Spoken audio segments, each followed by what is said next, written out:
Bismillahirrahmanirrahim. Assalamualaikum warahmatullahi wabarakatuh. Alhamdulillahirabbil alamin wassalatu wassalamu ala Rasulillah wa ala alihi wa sahbihi wa man tabi'ahum bi ihsanin ila yaumiddin. Amma ba'd. Ayyuhal ikhwah wal akhwat, a'azzani Allah wa iyyakum ajma'in. Alhamdulillah, di ba'da subuh hari ini tanggal 1 Juni 2020 ya, kita kembali berjumpa, kembali bertemu untuk sama-sama mengkaji ya satu buku baru ya, dengan tema kesehatan ya. Nah, buku ini sebuah buku yang sangat luar biasa ya, yang ditulis oleh seorang profesor ya, Dr. Abdul Basit As-Sayyid ya. Di mana buku ini berjudul asli At-Tibbu An-Nabawi ya, Ru'yatun ilmiyatun lil ilaji bil a'syabi wan nabatat at-tibbiyati wal hijamah. Dalam versi Indonesia diterjemahkan menjadi dengan judul Herba Nabawi, khasiat tumbuhan yang pernah disebutkan Nabi Sallallahu Alaihi Wasallam. Ayo ikhwah, ini akan kita coba baca dan kaji secara sederhana ya, namun juga tetap ya, mudah-mudahan bermanfaat ya, dan menambah khasanah keilmuan kita tentang herbal-herbal yang ada di sekitar kita untuk kesehatan ya. Baik, ikhwan wal akhwat yang dimuliakan oleh Allah Subhanahu wa taala ya. Berbicara kesehatan, kita semua tentu sudah sangat paham bahwa kesehatan adalah salah satu faktor yang akan mengantarkan kita kepada kesuksesan ya. Apapun ceritanya ya, kita tidak mungkin mencapai apa yang kita inginkan tanpa didukung dengan kesehatan yang memadai ya. Demikian slogan yang sudah akrab di telinga kita ya, tentang kesehatan ini ya. Tak diragukan lagi bahwa kesehatan adalah faktor yang sangat mahal bagi kehidupan manusia. Oleh karena itu, melalui banyak sabdanya, Nabi SAW juga ya, selalu ya, mengajarkan umat untuk selalu menjaga kesehatan ini ya. Pun demikian, ketika seseorang jatuh sakit, seorang dokter handal Nabi kita Muhammad SAW merekomendasikan beberapa obat untuk mengobatinya ya. Sejarah telah mencatat bahwa beberapa obat tersebut berupa tumbuhan herbal. Seiring berkembangnya ilmu pengetahuan, beberapa resep Nabi itu diuji dan diteliti secara mendalam, dan hasilnya hampir semua wasiat kedokteran Nabi tersebut terbukti khasiatnya. Adapun yang belum terbukti disebabkan belum adanya riset terhadap herbal tersebut. Oleh karena itu, layak bila Rasulullah mendapat gelar dokter yang fenomenal ya. Nah, melalui buku ini sang penulis Abdul Basit Muhammad As-Sayyid mencoba menjelaskan hal tersebut secara lengkap dalam sebuah buku yang berjudul At-Tib An-Nabawi ya. Dan mana adapun buku yang kita akan kaji pada pagi hari ini, yaitu diambil dari 2 bab saja ya, dari buku At-Tib An-Nabawi ini ya, 2 bab pertama. Dan buku ini mengupas beberapa tanaman herbal yang pernah disebutkan oleh Nabi, dan juga selain itu disertakan pula identitas ya tanaman tersebut secara lengkap, berikut kandungan dan khasiatnya ya. Meski nantinya dalam pembahasan di buku ini, ikhwan wal akhwat yang dimuliakan oleh Allah, ada beberapa tanaman obat yang sulit atau tidak bisa ditemukan di Indonesia. Kenapa? Karena hal itu disebabkan oleh perbedaan iklim antara Indonesia dan Timur Tengah. Namun setidaknya tanaman tersebut bisa memperkaya khazanah kita terhadap atau perihal tanaman herbal dunia. Ya, insya Allah ya, ini akan kita coba kaji atau bacakan setiap hari ya, mulai pagi ini ya hingga beberapa hari ke depan, hingga buku ini tuntas untuk kita baca dan kaji bersama. Nah, sekali lagi ya, akhwat yang dimulakan oleh Allah, mudah-mudahan dengan adanya kajian online seperti ini ya, sambil memanfaatkan waktu di masa-masa pandemi yang belum juga berakhir ini, atau masih dalam situasi belum menentu ya, maka tidak salah ya, atau sangat baik kiranya kalau kita menggunakan waktu-waktu ini untuk bersama-sama memanfaatkannya dengan mengkaji, membaca maupun hal-hal lain yang bermanfaat ya. Baik, kita masuk pada bagian pertama dari buku ini, yaitu mencegah itu lebih baik. Ikhwan wal akhwat yang dimulakan oleh Allah Subhanahu wa taala ya. Tentu ya, daripada kita mengobati ketika sudah sakit baru kita obati, itu akan lebih ya sulit ya. Dan akan lebih baik dan lebih mudah itu apa? Mencegah ya. Artinya membiasakan pola hidup sehat jauh lebih baik daripada kita sibuk ya mencari jalan kesembuhan di saat kita sudah terkena yang namanya sakit ya. Nah, oleh karena itu ya, Islam sebagai agama kita ya telah menganjurkan kita untuk berobat dan mencari kesembuhan ya. Karena setiap penyakit pasti ada obatnya. Begitu juga mukmin yang kuat lebih baik dan lebih dicintai Allah daripada mukmin yang lemah ya. Islam juga menjelaskan prinsip umum pencegahan penyakit yang disebut dengan undang-undang karantina. Karena mencegah lebih baik daripada mengobati. Ajaran Islam untuk berobat tidak berarti ajakan untuk berobat dengan barang haram. Kita telah dilarang berobat dengan benda najis dan haram. Ini konsep-konsep ya yang telah ada pada ajaran agama kita. Sebagai muslim ya, harusnya paham ya, kita semua memahami konsep ini, yaitu apa? Berobat ketika sakit. Ini konsep. Dan itu bukan menyalahi takdir ya. Ketika kita sakit, kita berobat. Itu bagian dari ikhtiar dan itu boleh ya. Karena juga disebutkan bahwa dalam riwayat itu setiap penyakit ada obatnya. Setiap penyakit ada obatnya. Ya, likulli da'in dawa. Ya, setiap penyakit ada obatnya. Dan bahwasanya Islam juga mengajarkan kepada kita bahwa mukmin ya, yang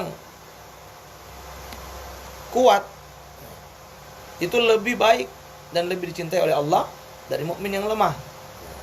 Termasuk dalam hal ini adalah kuat fisik, secara fisik. Ya, secara fisik kita kuat itu jauh lebih Allah sukai. Ya. Kemudian Islam juga mengajarkan kepada kita apa?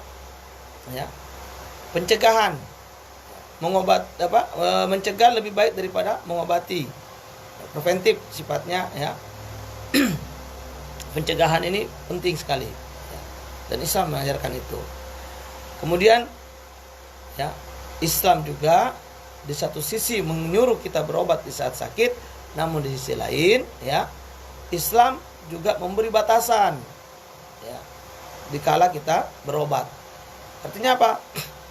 Tidak lantas karena kita pengen sembuh, tidak lantas karena kita pengen ya berobat dari penyakit yang menimpa, lantas itu memberikan kita kebebasan ya, terhadap segala hal.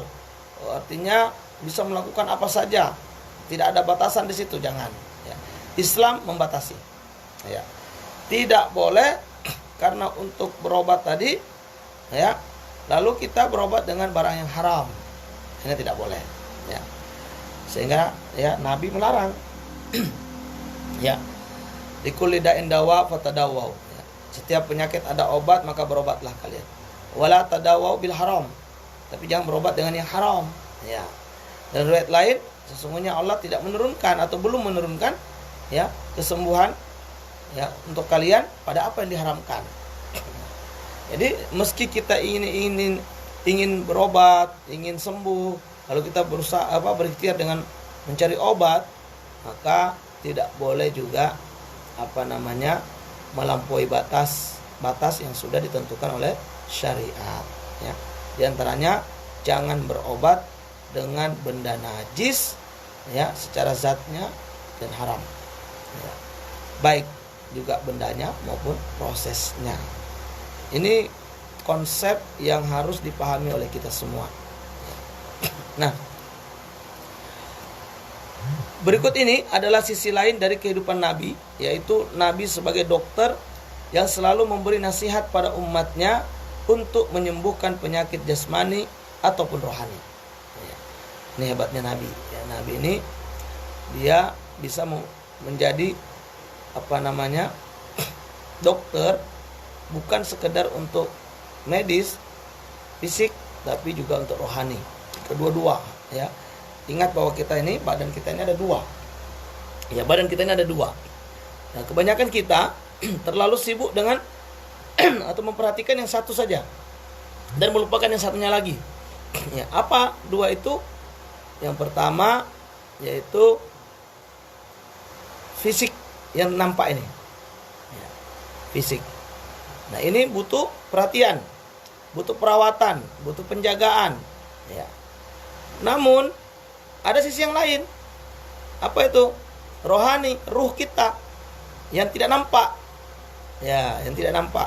Ini juga ya sama dengan fisik, membutuhkan perawatan, membutuhkan penjagaan, membutuhkan perhatian. Jangan terlalu sibuk memberi makan fisik tapi lupa memberi makan ruh. Sehingga apa yang terjadi? Terjadilah ketimpangan antara fisik dan ruh kita. Sakit fisik itu jauh lebih ringan dibanding dengan sakitnya ruh, jiwa. Ya. Oleh karena itu, Nabi ya, dalam satu sisi kehidupan beliau hadir sebagai dokter bagi umat ya, yang memberi nasihat dalam hal menyembuhkan penyakit jasmani dan rohani. Jadi dua-dua. Jasmaninya iya, rohaninya juga iya. Karena kedua-duanya ini sama-sama membutuhkan perhatian ya dari si pemilik jasad ya, itu sendiri. Nah, oleh karena itu berbagai nasihat medis Nabi terwujud dalam bentuk nilai-nilai keislaman yang cemerlang, mengaitkan antara sebab dan akibat dan menarik perhatian kita pada alam di sekitar kita serta mengubahnya menjadi obat yang manjur. Abu Bakar radhiyallahu anhu meriwayatkan bahwa Rasulullah sallallahu alaihi wasallam bersabda yang artinya, mohonlah pada Allah keyakinan dan kesehatan. Tidak ada pemberian Allah yang terbaik setelah yakin selain kesehatan. Hadis riwayat Al-Bukhari ya, jilid 6 halaman 62 ya. Kemudian jilid 9 halaman 105. Kemudian Abu Dawud dalam bab jihad nomor 935, At-Tirmizi nomor 3594 dan Imam Ahmad jilid 1 halaman 3 ya nomor 8 ya. Ini adalah hadis tentang bagaimana Rasulullah SAW itu memerintahkan kita untuk memohon apa? Memohon keyakinan ya, teguhnya keyakinan dan juga kesehatan. Dan kata Nabi, tidak ada pemberian yang paling baik ya, dari Allah untuk umat kecuali apa? Pemberian keyakinan, keimanan yang kokoh, yang teguh. Lalu ya, selain dari keyakinan itu adalah apa? Kesehatan. Ya, luar biasa ya. Yakin, sehat, inilah pemberian terbaik. Nah, dari hadis ini menjadi jelas bagi kita ikhwanul akhwat yang dimuliakan oleh Allah Subhanahu wa taala, ya. Tidak ada keselamatan di dunia dan akhirat bagi manusia kecuali dengan yakin dan kesehatan. Tidak ada keselamatan bagi kita manusia di dunia dan di akhirat ini kalau tidak ada keyakinan dan juga kesehatan. Kenapa demikian? Karena yakin menghilangkan keraguan dari hati orang beriman. Ya, inilah obat rohani. Ya. Adapun kesehatan adalah ketika tidak ada penyakit yang menyerang tubuh. Demikian Nabi Muhammad SAW menganjurkan kita untuk berobat dari segala macam penyakit, baik penyakit jasmani maupun rohani. Al-yakin ini adalah cara paling jitu untuk menghilangkan keraguan. Ragu-ragu, obatnya adalah yakin. Makanya minta keyakinan pada Allah. Minta agar Allah menanamkan keyakinan kepada kita yang kokoh, sehingga tidak ada lagi keraguan-raguan. Dan inilah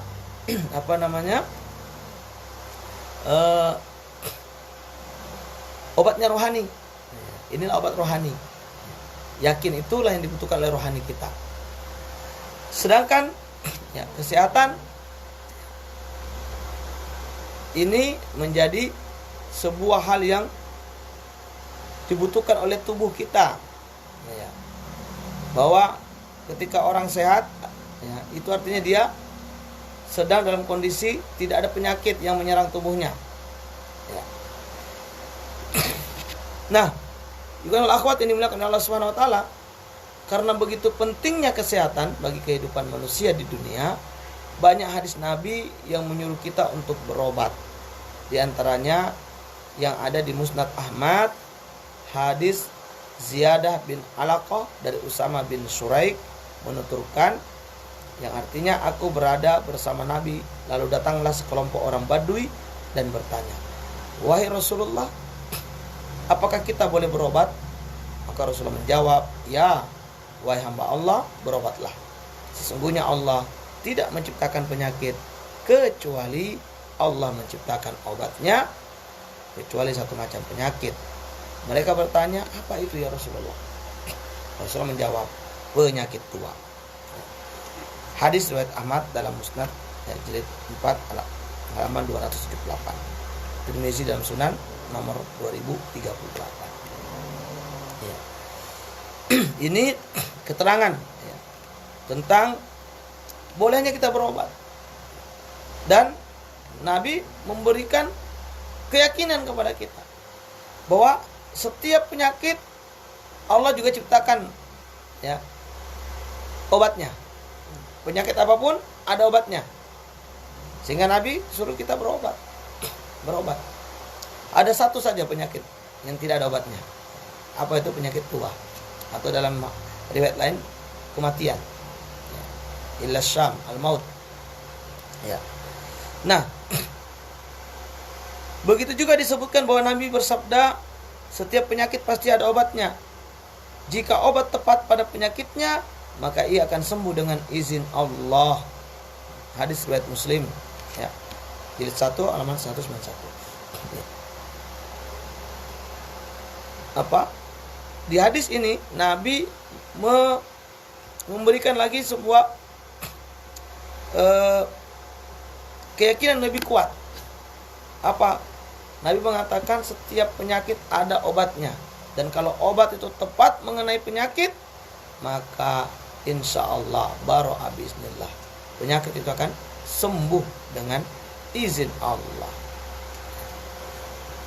Abu Hurairah meriwayatkan secara marfu, ya, tidaklah Allah menurunkan penyakit kecuali menurunkan obatnya.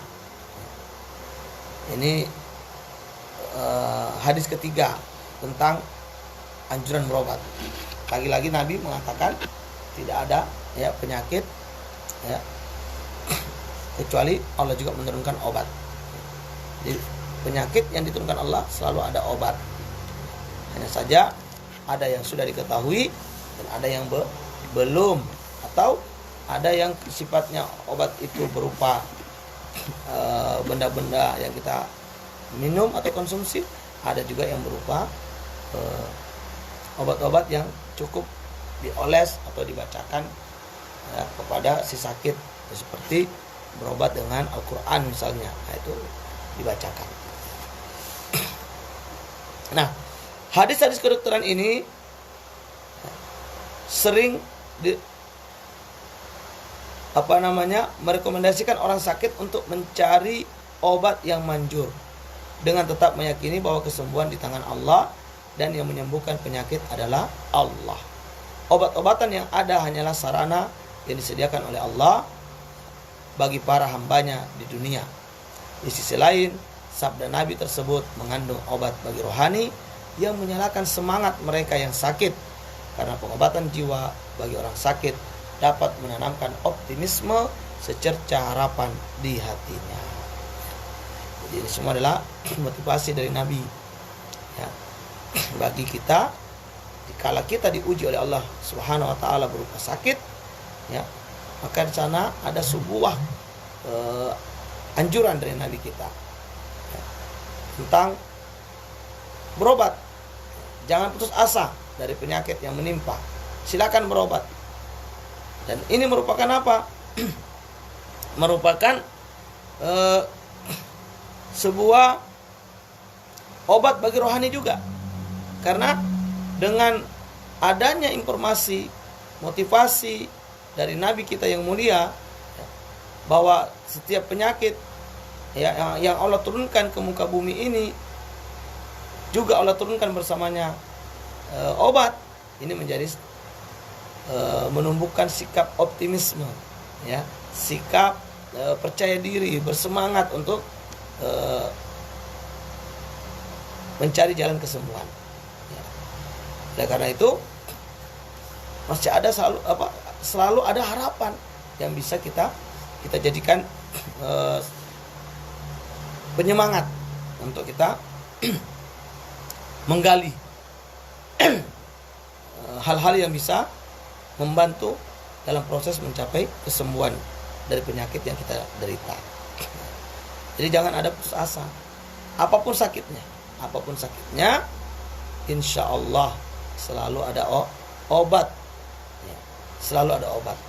Maka yang perlu kita lakukan apa? Yaitu optimis dan terus berikhtiar. Dalam konteks ini kita dapati beberapa hadis. Salah satunya seperti yang diriwayatkan dari Abu Sa'id bahwa Rasulullah SAW bersabda, Allah tidak menciptakan penyakit kecuali menciptakan obatnya pula. Orang yang mengetahui akan mengetahui obatnya. Orang yang tidak mengetahui kecuali asam, dan asam adalah kematian. Ya. Majma' Az-Zawaid jilid 5 halaman 84, hadis riwayat Ahmad dan Tabrani. Begitu juga diriwayatkan bahwa Nabi SAW bersabda, ilmu ada dua macam, yaitu ilmu kesehatan badan dan ilmu agama. Hadis riwayat Ibnu Abi Syaibah dalam Musannaf jilid 3 halaman 235. Ikhwan wal akhwat yang dimulakan oleh Allah. Jadi sekali lagi Rasul menegaskan kepada kita bahwa tidak ada penyakit yang Allah ciptakan itu kecuali juga Allah menciptakan obatnya. Dan orang yang mengetahui akan mengetahui obatnya, sementara orang yang tidak mengetahui tidak akan mengetahui. Artinya apa? Nah, di sini perlu ada proses untuk mencari tahu, mengkaji, membahas, mempelajari. Ya. Kemudian ya eksperimen, mencoba. Ya. Nah, sehingga kita melalui hadis yang mulia ini hendaknya punya semangat untuk belajar, ya, mengkaji mana-mana saja ya dari apa yang Allah ciptakan di muka bumi ini yang kira-kira bermanfaat untuk kesehatan kita. Misalnya dari apa? Tanaman apa saja yang kira-kira punya manfaat untuk kesehatan ya, atau yang lain misalnya selain tanaman apa? Makanan lah misalnya. Makanan apa yang kira-kira dia baik untuk dikonsumsi. Nah, ini perlu kita pelajari perlu kita kaji dan perlu kita bahas. Karena setiap penyakit, kata Allah ya, atau kata Nabi, Allah ciptakan ya, maka Allah juga ciptakan obat untuk penyakit itu, dan hanya akan diketahui oleh orang yang mengetahui, dan tidak akan diketahui oleh orang yang tidak mengetahuinya. Di sini artinya harus ada orang yang memang mau belajar. Artinya ini bisa dipelajari, bisa dikaji, bisa diteliti, ya. Nah,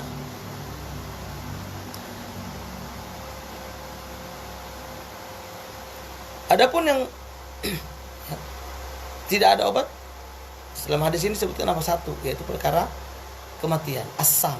Asam ini tidak ada obatnya. Kalau sudah ajal, mau minum apapun ya tetap saja lewat, ya. Karena asam ini bukanlah sebuah penyakit yang ada obatnya, ya. Dia adalah takdir Allah, ya, ajal yang sudah Allah tentukan. Nah, bahkan dalam riwayat Ibnu Abi Syaibah, ya, itu disebutkan riwayat ilmu itu ada dua macam. Yang pertama ilmu kesehatan badan dan ilmu agama. Dari sini tampak jelas perintah Nabi pada umatnya agar berobat jika badan terserang penyakit. Selain itu, di dalamnya terdapat anjuran agar kita mengetahui penyakit yang menyerang badan kita, apa yang menyembuhkan dan apa yang menjaga kesehatan badan, agar semua itu bermanfaat bagi kita. Dalam sebuah riwayat dari Abu Hurairah dikisahkan bahwa seorang Ansar terluka di perang Uhud. Rasulullah pun memanggil 2 orang dokter yang ada di kota Madinah, lalu bersabda, obatilah dia. Dalam riwayat lain, ada seorang sahabat bertanya, wahai Rasulullah, apakah ada kebaikan dalam ilmu kedokteran? Rasulullah menjawab, ya. Begitu pula yang diriwayatkan dari Hilal bin Yasaf bahwa seorang lelaki menderita sakit di zaman Rasulullah. Mengetahui hal itu, beliau bersabda, panggillah dokter. Lalu Hilal bertanya, wahai Rasulullah, apakah dokter bisa melakukan sesuatu untuknya? Ya, jawab beliau. Ini hadis riwayat Imam Ahmad dalam Al-Musnad dan Ibnu Abi Syaibah dalam Musannaf. Hilal meriwayatkan bahwa Rasulullah SAW menjenguk orang sakit lalu bersabda, panggillah dokter. Kemudian ada yang bertanya, bahkan engkau mengatakan hal itu wahai Rasulullah? Ya, jawab beliau. Nah, berdasarkan pemaparan di atas, tampak jelas bagaimana Rasulullah menganjurkan kita untuk berobat dan berusaha menggunakan ilmu kedokteran yang diciptakan Allah untuk kita. Kita juga ditekankan agar tidak menyerah pada penyakit, karena Rasulullah SAW bersabda, seorang mukmin yang kuat lebih baik dan lebih dicintai Allah daripada mukmin yang lemah. Hadis riwayat Muslim dan Ahmad. Ikhwan al-akhwat yang dimuliakan oleh Allah Subhanahu wa taala, dari riwayat-riwayat yang disebutkan dalam buku ini tadi, ya, ternyata Rasulullah itu, ya, tidak juga meninggalkan ikhtiar, ya, yang tepat, yang sesuai. Apa itu? Ketika sakit, tanyakan pada ahlinya. Siapa ahlinya? Dokter, ya, para dokter atau para tabib. Di zaman Nabi, ya, Nabi menganjurkan umatnya untuk, ya, menggunakan jasa dokter. Yang lucu di zaman ini, di saat kondisi sudah modern seperti ini, ilmu kedokteran begitu maju, begitu luar biasa, ada orang sakit tapi tidak mau ke dokter. Nah, ya, malah mereka ke orang pintar. Nah, ini juga masalah sebenarnya. Ya memang tidak tidak juga menjadi suatu keharusan, ya, kalau sakit harus ke dokter, ya, kita lihat kondisi kita juga. Namun ke dokter itu adalah jalan yang tepat, jalan yang benar. Langkah awal yang benar ketika kita sakit, ditanyakan pada ahlinya, yaitu seorang ahli kesehatan. Siapa? Ya, dokter, ya, atau tabib, ya. Jangan kepada orang yang tidak ahli, yang justru, ya, memberikan kesimpulan tidak berdasarkan ilmu. Maka apa yang terjadi? Bukan kebaikan yang kita dapatkan, ya, malah yang bisa terjadi adalah kebinasaan atau awal dari kerusakan yang lebih besar. Oleh karenanya, kalau kita sakit, silakan konsultasi dengan ahli kesehatannya, ya, sesuai tentu dengan bidangnya, jurusannya. Misalnya sakit apa, organ bagian dalam, ya, silakan datang ke dokter spesialis, ya, penyakit dalam misalnya. Jadi sakit di area kepala misalnya, coba konsultasi dengan dokter saraf, nah, begitu. Nah ini Nabi ternyata juga memerintahkan itu, ikhwanul akhwat yang dilakukan Allah SWT, bahwa kalau kita sakit tanya ke ahlinya, yaitu dokter. Sehingga ada sahabat mengatakan, apakah dokter bisa melakukan sesuatu untuknya? Nabi menjawab, ya, dokter bisa memberikan sesuatu. Dan ini tidak menyalahi sunnatullah, bahwa ada ikhtiar, ya, yang bisa kita lakukan. Dan meski sang penyembuh itu adalah Allah satu-satunya. Namun Allah memberikan sarananya. Sarananya adalah bertanya kepada ahli-ahli kesehatan dan juga meminum ataupun mengkonsumsi obat-obatan yang dianggap atau diketahui bisa menjadi sarana untuk menjadi asbab sembuh, ya, dari penyakit yang diderita. Nah ini tidak menyalahi sunnatullah. Ya. Selanjutnya, seluruh pencapaian ilmu pengetahuan seperti suntikan, antibiotik, serum, ya, dan lainnya adalah metode modern guna mencegah penyakit. Sebelum menjadi obat yang menghilangkan penyakit, Rasulullah telah menggariskan prinsip umum bagi pencegahan penyakit, atau bisa kita sebut sebagai undang-undang karantina. Tepatnya ketika bersabda tentang taun, jika kalian mendengar taun melanda suatu daerah, jangan kalian masuk ke negeri itu. Dan jika melanda suatu daerah dan kalian ada di dalamnya, maka jangan keluar dari daerah itu. Ya. Hadis ini diriwayatkan oleh 3 penulis kitab hadis, ya, dan juga Tirmizi. Tuhan al-akhwat yang dilakukan Allah SWT. Di karantina itu sudah ada dari zaman Nabi kita Muhammad Sallallahu Alaihi Wasallam. Itu ketika terjadi penyakit taun, sama dengan apa yang terjadi hari ini, misalnya pandemi COVID-19. Ya.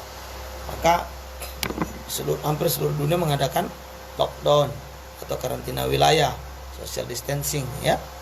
Nah, ternyata hal ini sudah Nabi ajarkan, Masya Allah. Ya. Nabi kita sudah mencontohkan ketika ada wabah menyerang suatu daerah, Nabi mengatakan apa? Jangan masuk ke dalamnya.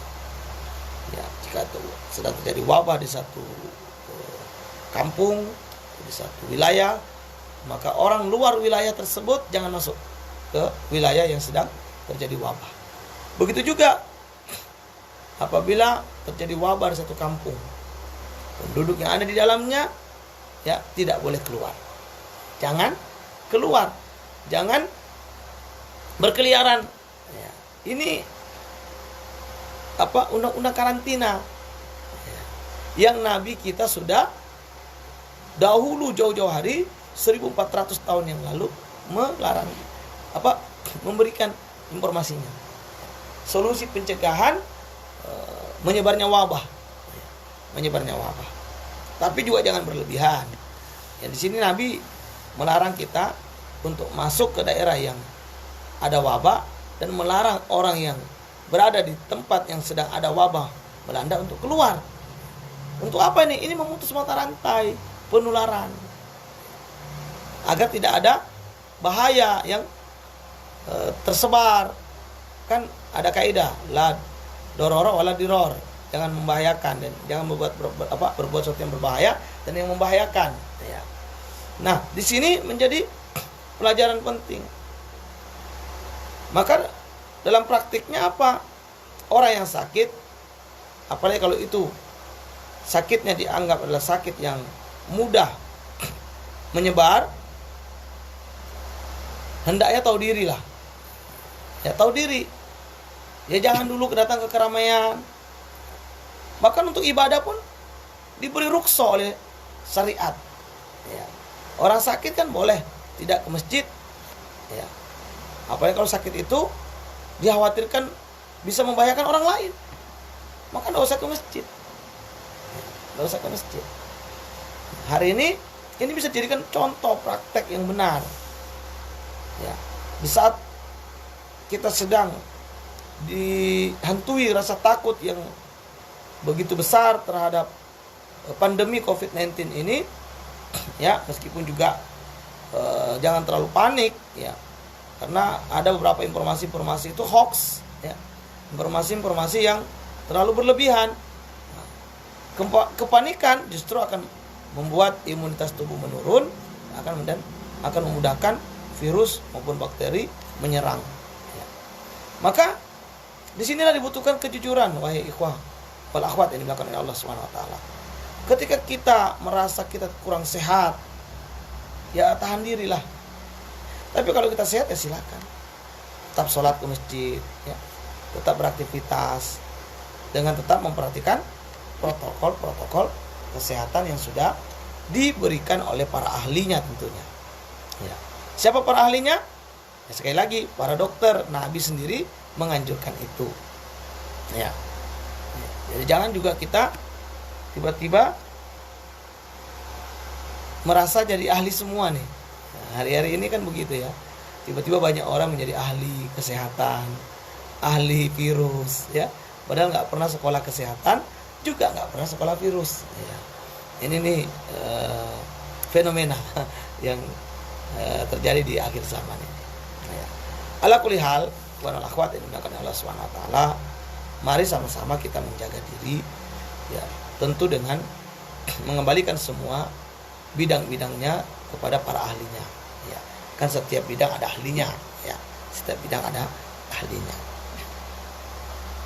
Nah ini undang-undang karantina yang Rasulullah ajarkan kepada umat, dan itu dipraktekkan hari ini, alhamdulillah, sehingga kita lihat penyebaran pandemi COVID-19 ini alhamdulillah sudah hampir berakhir. Mudah-mudahan segera berakhir. Kita berdoa bersama deh, mudah-mudahan pandemi COVID-19 ini berakhir. Kenapa? Karena kita butuh untuk bergerak, beraktivitas, ya, lebih banyak lagi untuk kebaikan dunia dan kebaikan akhirat kita. Juga al-akhwat yang dimuliakan oleh Allah Subhanahu wa taala, tampak jelas dari hadis di atas bagaimana Rasulullah menekankan prinsip mencegah lebih baik daripada mengobati. Apalagi terhadap penyakit-penyakit menular seperti taun dan lainnya. Ya. Jadi lebih baik apa? Mencegah. Jadi kalau masih bisa kita cegah, kita cegah. Jangan, ya, justru kita menjatuhkan diri ke dalam penyakit yang ada, lalu kita akhirnya sulit, ya, mengobatinya. Karena yang namanya mengobati jauh lebih sulit daripada mencegah. Mencegah itu lebih gampang. Makanya selagi kita masih sehat, jaga kesehatan itu. Perhatikan apa yang kita makan. Perhatikan apa yang kita masukkan ke dalam jasad kita. Perhatikan dia halal atau tidak. Hal ini sejalan dengan konsep kedokteran modern yang melarang orang sehat berkumpul dengan orang yang menderita penyakit menular atau bepergian bersama mereka. Selain itu, juga mengawasi penderita penyakit menular di dalam negeri ataupun di luar negeri, terutama pada fase inkubasi penyakit. Jika para dokter mampu mencegah penderita penyakit menular untuk masuk ke negeri mereka, mereka pasti akan melakukannya. Namun hal itu tidak mudah dan para dokter tidak mampu melakukannya. Inilah bukti bagaimana Nabi memiliki pandangan yang jauh ke depan. Bandingkan apa yang dilakukan oleh Nabi pada 14 abad yang lalu dengan yang diterapkan oleh kedokteran modern. Kita dapati bahwa sabda Nabi yang hebat bagaikan dokter yang mahir pada zaman ketika penyakit tidak diketahui sebabnya, tidak diketahui obatnya, dan tidak diketahui bagaimana pencegahannya. Nah, Nabi juga tidak membatasi pencegahan penyakit hanya pada manusia, tetapi juga untuk hewan ternak. Nabi menetapkan undang-undang karantina untuk hewan ternak. Nabi bersabda, pemilik unta yang sakit jangan berkunjung ke pemilik unta yang sehat. Ya, diriwayatkan oleh Abu Hurairah dalam Sahih Al-Bukhari dan Sahih Muslim. Ayo ikhwah wal akhwat, yang dimuliakan oleh Allah Subhanahu wa taala. Bayangkan, ya, jangankan ya untuk manusia, terhadap hewan sekalipun Nabi juga memberikan pembatasan agar tidak terjadi penyebaran penyakit di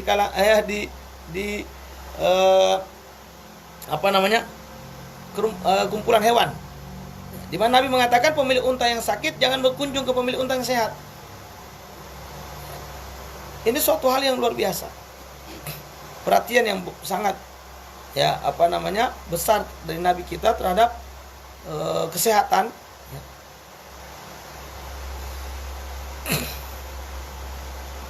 Mampu memberikan sebuah pelajaran penting tentang bagaimana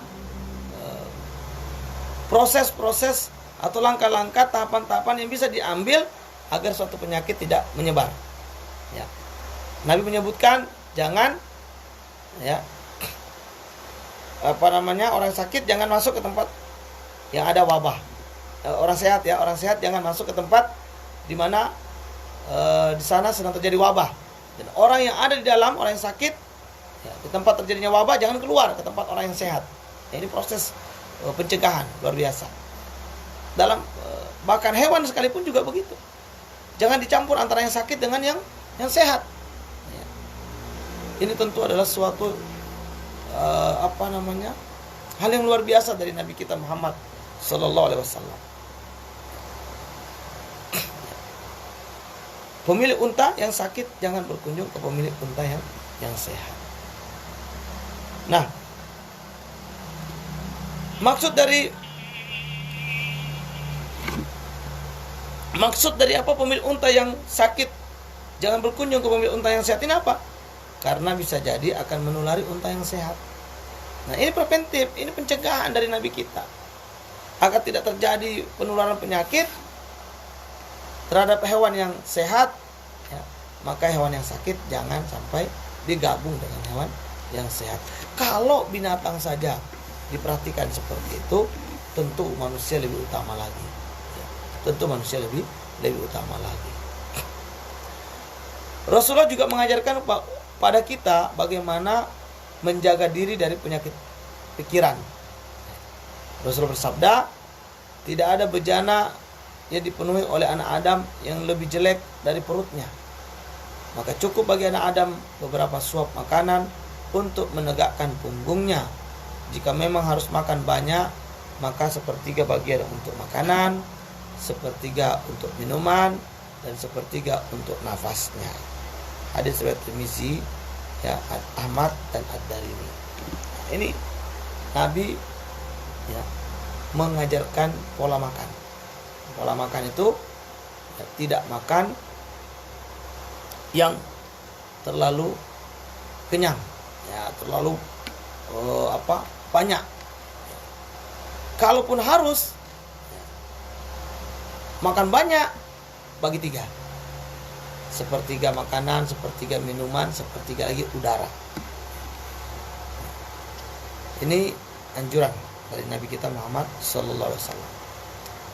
Di sisi lain, Rasulullah juga memberi petunjuk kepada umat manusia agar tidak memakan hewan buas yang bertaring.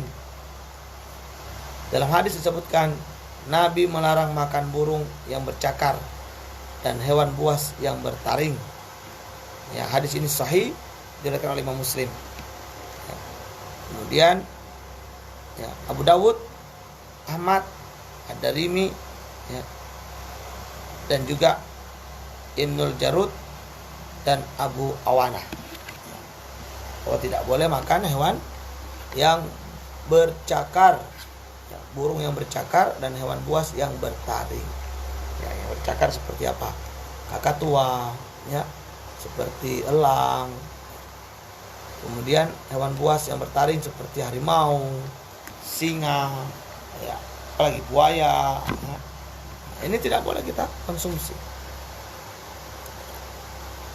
Nah, Rasulullah ini melihat dengan cahaya ilahi bahwa daging tersebut tidak cocok untuk dikonsumsi manusia. Dan ini sesuai dengan ilmu pengetahuan modern. Hal ini disebabkan otot-ototnya kuat hingga susah dicerna, serta tubuhnya mengandung banyak racun dan bakteri yang tidak bisa mati dengan dimasak. Insya Allah, ya. Bahwa Nabi melarang itu, ya, karena ada panduan cahaya ilahi, ada tuntunan wahyu. Kita tahu ya, Nabi itu la yantiqu anil hawa in huwa illa wahyu yuha. Nabi tidak pernah berbicara, ya, secara serampangan, ya, berbicara tanpa bimbingan wahyu, ya. Tidak pernah bicara dari sisi hawa nafsu, tapi apa, ya, berbicaranya adalah berdasarkan tuntunan wahyu, ya, tuntunan wahyu, tuntunan ilahi. Nah, ketika Nabi melarang mengkonsumsi burung bercakar, binatang buas bertaring, kenapa? Nah, ilmu pengetahuan modern meneliti, mengkaji bahwa hewan-hewan disebutkan tadi itu adalah hewan-hewan yang memiliki otot-otot yang kuat, yang mana itu sulit untuk dicerna, menyulitkan pencernaan kita. Di samping itu ada hal yang sangat berbahaya, yaitu apa? Itu di tubuh binatang-binatang yang bertaring maupun yang bercakar tadi mengandung banyak racun dan bakteri yang tidak bisa mati hanya dengan dimasak. Subhanallah, ya, luar biasa. Ini tentu hal yang perlu, ya, kita jauhi, bukan oleh akhwat ini melakukan oleh Allah SWT, tentang konsumsi hewan-hewan buas ini. Namun sekarang ada pula manusia yang terlalu rakus, ya. Ada sekelompok manusia di satu daerah, satu negara itu semua dimakan. Ini luar biasa, semua dimakan, apapun itu. Sampai-sampai kalau saking rakusnya, ya, ada ungkapan apa? Yang namanya berkaki empat, semua lewat, semua habis, kecuali meja. Kenapa? Kebetulan meja keras, kebetulan meja nggak empuk-empuk, ya. Semua yang berkaki empat habis, kecuali meja, itu pun karena meja terlalu keras. Dan semua yang terbang lewat, kecuali apa? Kecuali pesawat terbang, karena pesawat terbang keras dari besi, ya. Begitu juga semua yang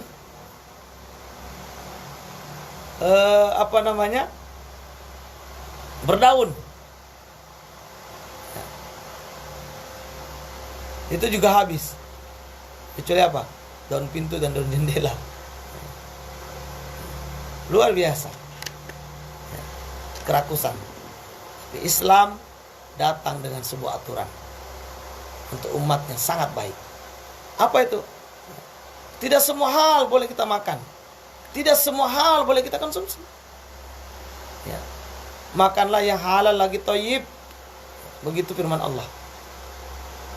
Wa kulu mimma fil ardi halalan thayyiba.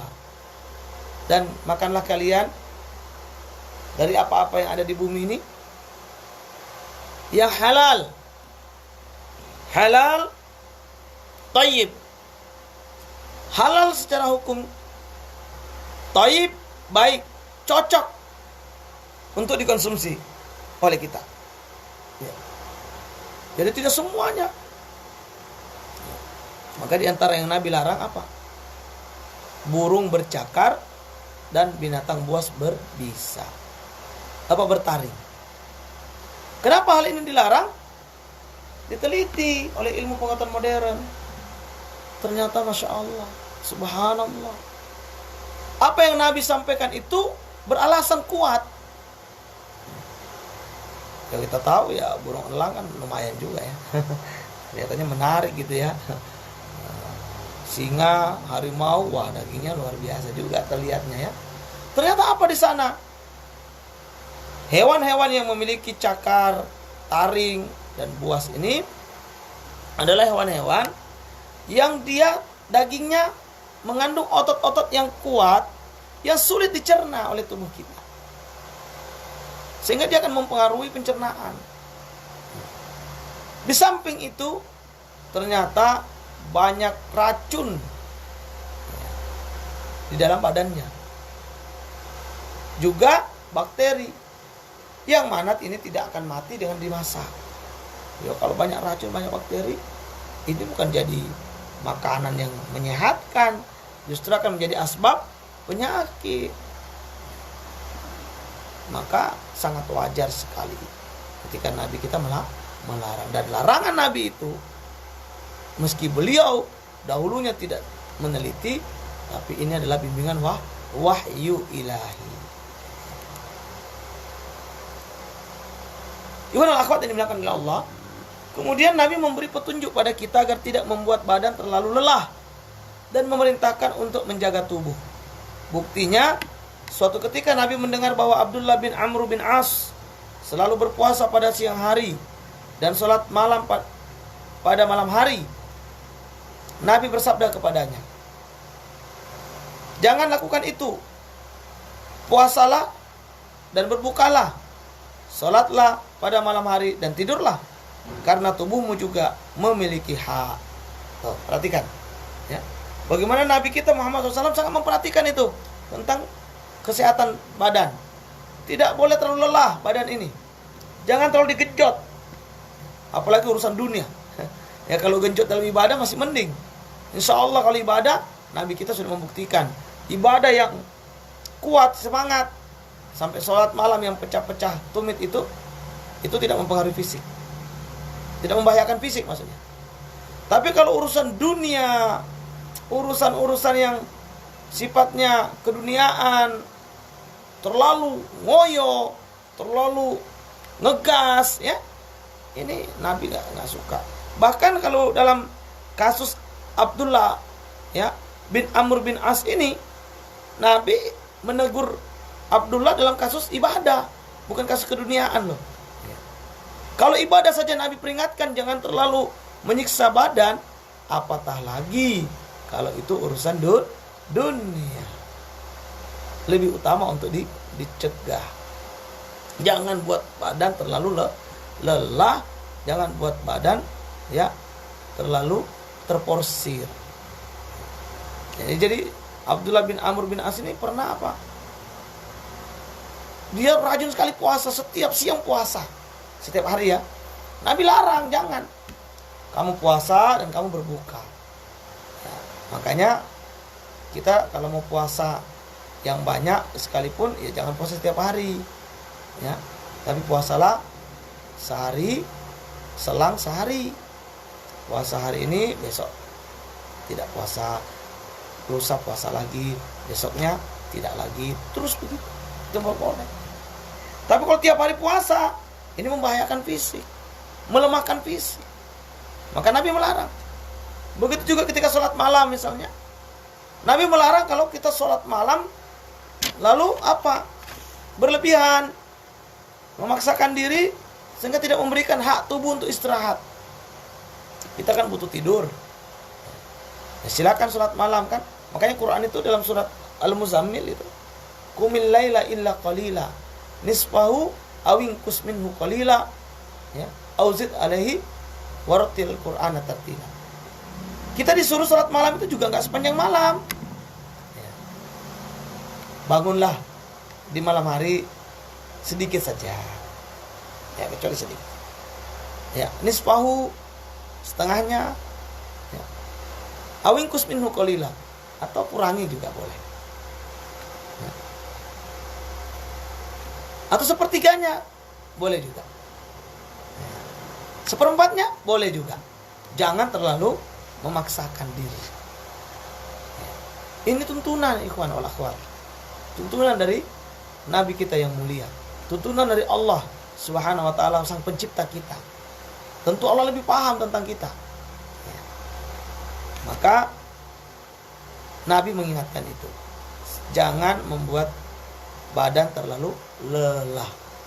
Ada kasus di kampung saya itu, ada tetangga itu, beliau waktu mudanya itu luar biasa, kerja itu ngoyo luar biasa.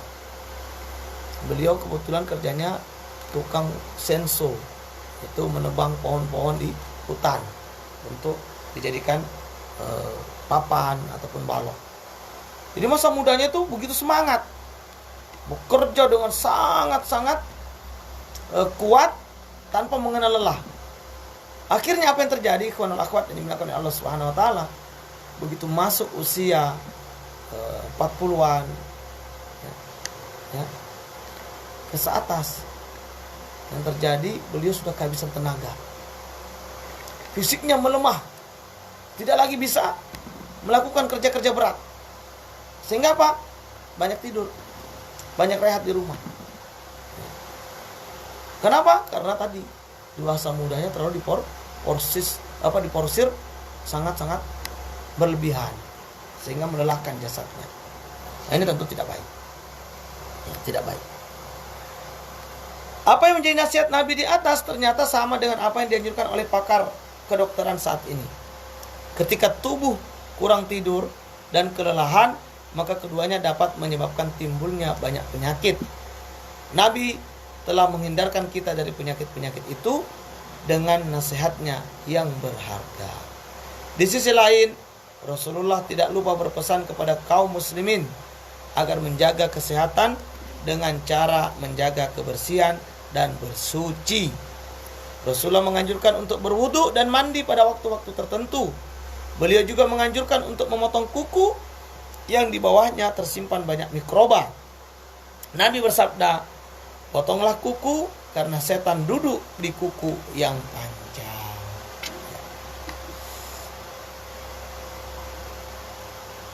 Bisa jadi tujuannya adalah agar orang terdorong untuk memotong kuku, sebagaimana halnya setan adalah musuh manusia, maka mikroba juga musuh besar yang bisa menghancurkan tubuh dan kesehatan.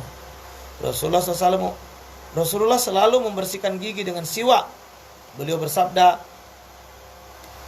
"Kalaulah aku tidak memberatkan umatku, aku akan memerintahkan umatku bersiwak sebelum sholat." Rasulullah mengerti pentingnya kesehatan gigi, karena kesehatan gigi adalah pintu masuk bagi kesehatan secara umum. Rasulullah dan para sahabat menggunakan siwak sebagai sikat gigi pada masa lalu, jauh sebelum pasta gigi dan sikat gigi digunakan pertama kali, sekitar tahun 1800 Masehi. Ketika dilakukan analisis kandungan zat dalam siwak, maka ditemukan bahwa siwak terdiri dari beberapa minyak asiri, aromatik, resin, dan mineral. Selain itu, terkandung juga zat-zat penting seperti sodium klorida, potasium klorida, dan kalsium oksalat. Berbagai zat inilah yang menjadi bahan dasar pasta gigi. Luar biasa. Ikhwanul akhwat yang dimuliakan oleh Allah SWT. Ini sebuah bukti yang lagi-lagi menjadi mukjizat kenabian, menjadi sebuah bukti bahwa memang Nabi itu tidak pernah melakukan sesuatu kecuali atas bimbingan wahyu. Kita lihat bagaimana Nabi menyuruh kita untuk memotong kuku dalam rutin berkala. Dalam riwayat itu disebutkan maksimal 40 hari kuku itu sudah harus terpotong. Ternyata kenapa kuku itu tidak boleh panjang? Karena di dalam kuku yang panjang di situ ada tempat nyaman bagi bakteri, mikroba yang itu berbahaya bagi kesehatan tubuh kita. Nabi membahasakannya dengan apa? Ada setan yang duduk, ada setan yang duduk di kuku yang panjang. Dan ilmu kedokteran membuktikan bahwa di kuku yang panjang terdapat banyak mikroba-mikroba yang berbahaya. Begitu juga Nabi memberi contoh bagaimana membersihkan gigi dengan siwak. Dan telah diteliti siwak yang digunakan oleh Nabi dan para sahabat itu ternyata di dalam kandungannya banyak zat-zat yang hari ini itulah yang dijadikan bahan dari pasta gigi. Masya Allah. semakin menarik kajian ini ibadah rahmat dan rahmat Allah. Insya Allah kita akan lanjutkan lagi pembacaannya pada esok hari ya. Ini akan kita lakukan setiap hari ya ikhwan, sesuai dengan apa yang saya sampaikan dalam iklan flyer yang saya bagikan di grup-grup WA maupun di FB kita ini. Demikian dulu apa yang bisa kita bahas dan baca pada pagi hari ini. Mudah-mudahan ada manfaat untuk saya dan untuk kita semua. Hadanallahu wa iyyakum ajma'in. Subhanakallahumma wa bihamdik, asyhadu an la ilaha illa anta, astaghfiruka wa atubu ilaik. Billahi taufiq wal hidayah. Assalamualaikum warahmatullahi wabarakatuh.